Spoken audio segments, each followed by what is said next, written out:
Como todo mundo já estava esperando, o Ricardo Nunes foi pedir arrego o Pablo Marçal. Por sua vez, é a mesma coisa que dizer que o Bolsonaro pediu arrego para o Pablo Marçal.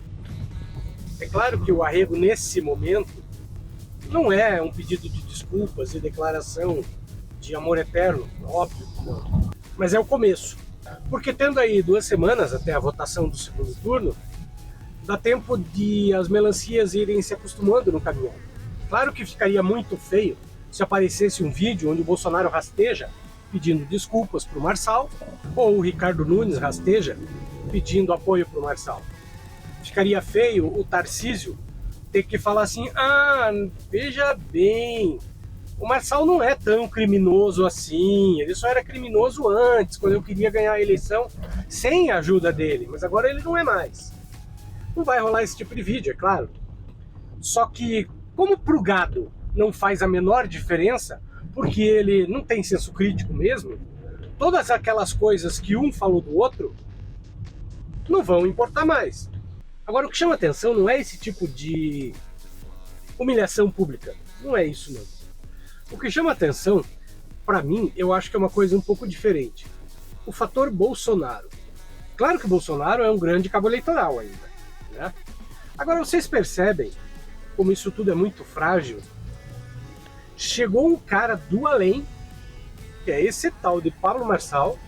Claro que muita gente já conhecia o Pablo Marçal, o cara é um cara conhecido na internet, pelas pilantragens que ele faz, pelo coachismo, por ter quase matado 60 pessoas lá no pico não sei das quantas, porque levou o pessoal desavisado para escalar a montanha e ninguém sabia voltar, nem ele.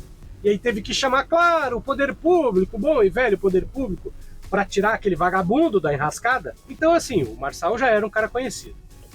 E afinal de contas, gado é gado, né? O público do Marçal é exatamente o mesmo público do Bolsonaro, óbvio. Mas queira ou não, o Marçal não é um cara da política. Ele foi candidato 2 vezes ali, mas era candidatura de mentirinha. Mas não era um cara da política. Bolsonaro, por outro lado, está há pelo menos 34 anos na política.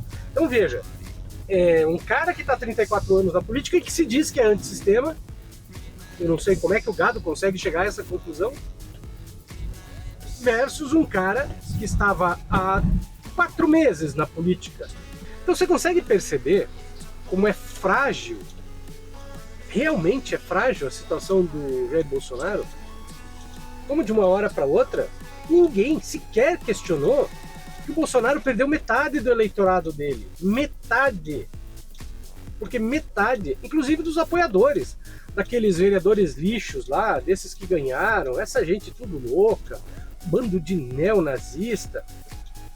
Os caras simplesmente pularam pro barco do Marçal imediatamente. Isso foi dado como normal. Você não acha estranho que um mito derreta em 4 meses? Você consegue imaginar que se fosse uma hipotética eleição para presidente hoje, onde estivesse concorrendo Marçal e Bolsonaro, o Bolsonaro corria o risco concreto de não chegar no segundo turno, perdendo para o Marçal? Você tem noção disso?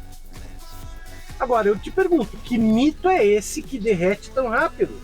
Eu tenho falado em diversos vídeos já há bastante tempo que a extrema-direita é muito fugaz e, além disso, ela é antropofágica, ela é canibal. Ela devora os colegas sem o menor ressentimento e muito rápido. Não precisa ter uma briga épica para um cara da extrema-direita acabar com a vida do outro cara da extrema-direita e comer os órgãos dele. Yeah. Quem dirá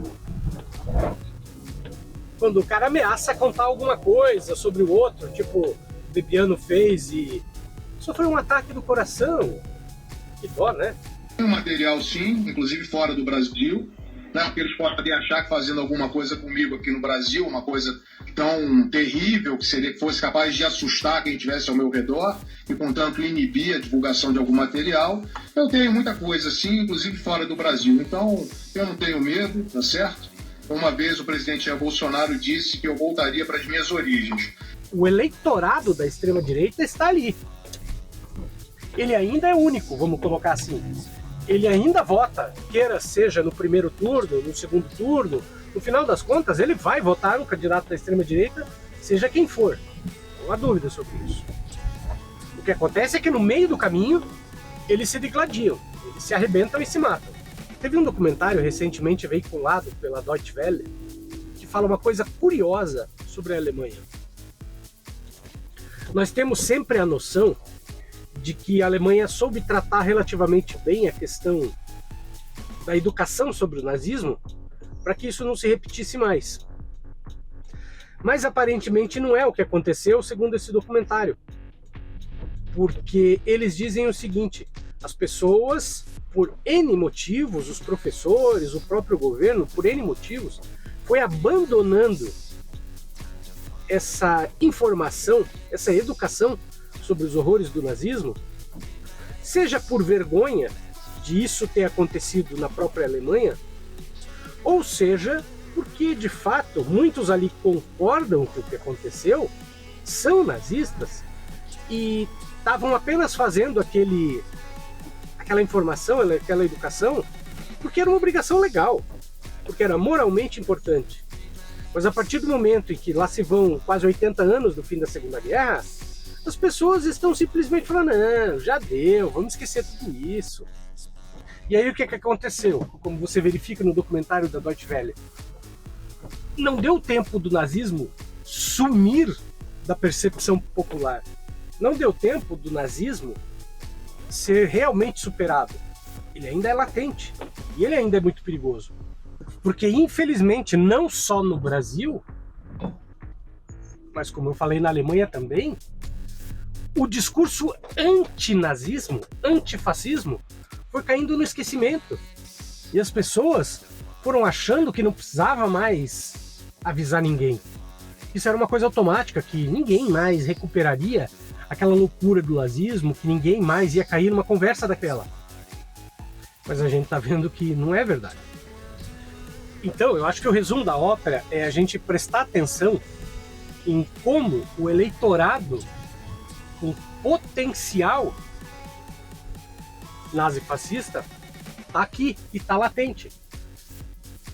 Eu tenho insistido bastante nesse tema. Tem gente que acha que eu sou exagerado. Tem gente que fala para eu falar de outra coisa, mas eu me sinto na obrigação de alertar. E não é exagero pelo simples motivo de que as pessoas que estão caindo deliberadamente nesse discurso de extrema-direita, a maior parte delas não tem noção do buraco em que está se metendo. E sendo muito sincero, às vezes os próprios candidatos não têm noção do caminho que eles estão tomando. Porque, apenas rememorando o que eu disse, o Hitler no começo, ele era um cidadão desajustado e maluco. Mas o discurso de ódio, da forma que ele foi implementado quando ele estava no poder, esse não existia no começo. Isso não nasceu do zero, foi crescendo.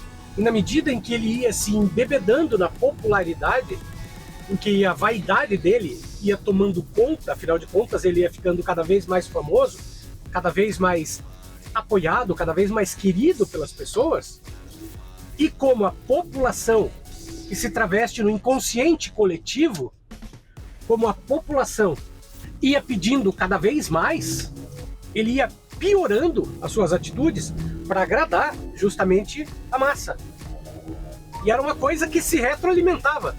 Quanto pior ele ficava, mais a massa exigia dele. Disso tudo que a gente falou hoje se dependem duas coisas essenciais e principais.